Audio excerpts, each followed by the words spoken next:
asseoir, sauvegarder pour un foyer RAS. D'ailleurs, c'est ce genre de foyer que recherche notre monde d'aujourd'hui. Et chers amis, pour y arriver, il faut commencer par repérer. Et c'est ce que nous sommes en train d'expliquer depuis la présentation précédente. Nous avons vu que pour bien repérer, il y a 3 éléments qui devraient être pris en considération. Le regard, l'intelligence et les sentiments. Et j'appelais cela RI. Oui, pour avoir le sourire dans le foyer, il faut, n'est-ce pas, considérer ces 3 éléments importants. Vous savez, après avoir parlé du regard, qui détient une place primordiale et très importante dans le repérage de la personne que nous voulons avoir comme partenaire pour la vie, nous parlerons, n'est-ce pas, de l'intelligence. Mes amis, Dieu nous a tous créés avec une capacité d'analyse puissante, avec la possibilité d'utiliser son intellect en toute liberté pour décider des choses petites, des choses grandes et voire vitales pour la vie. Et ici, mes amis, je vous invite à utiliser cette capacité donnée par le Créateur pour choisir votre partenaire. Oui, comme nous l'avons vu précédemment, le regard peut vous faire voir et découvrir de belles choses, de belles personnes. Découvrir la personne qui vous plaît. Découvrir une personne à la forme juteuse. Une personne au beau sourire. Une personne ayant une élégance séduisante. Une personne publique, une personne riche, une personne intellectuelle, une personne en fait attractive, une personne qu'on veut voir avec fierté à ses côtés. Mais ce n'est pas suffisant.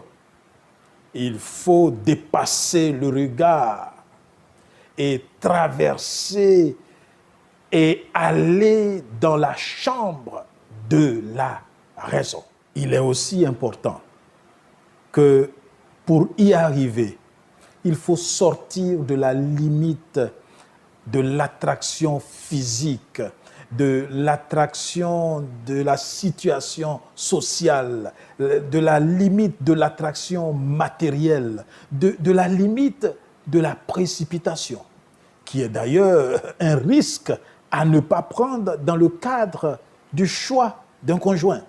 Dit par exemple, oh, j'ai dépassé l'âge, je vais prendre la première personne qui vient, c'est mieux que rien. Hey les amis, il s'agit d'une affaire de vie.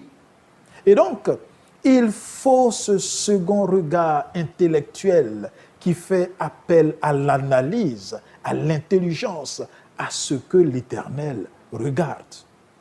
Souvenez-vous de cette déclaration du prophète Samuel à Saül, dans 1 Samuel chapitre 16, verset 7, où il disait « Et l'Éternel dit à Samuel, ne prends point garde à son apparence et à la hauteur de sa taille, car je l'ai rejeté. » Oh oui, n'est-ce pas ce qui attire les hommes? L'apparence, la hauteur de la taille, l'attraction physique.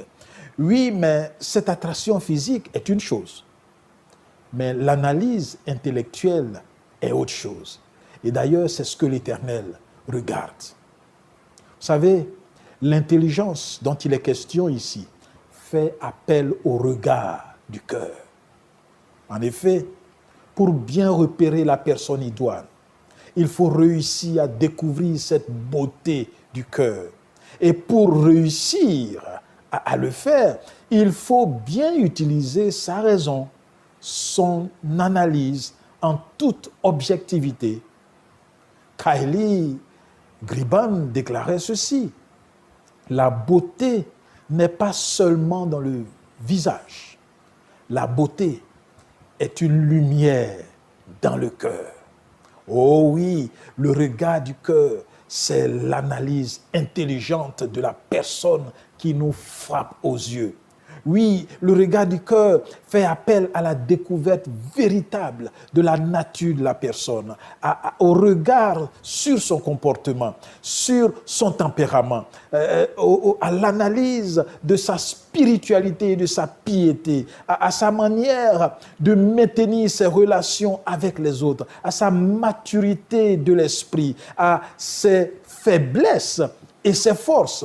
Oui, une analyse intelligente devrait être non subjective, mais objective et réaliste. Elle peut sauver toute une vie.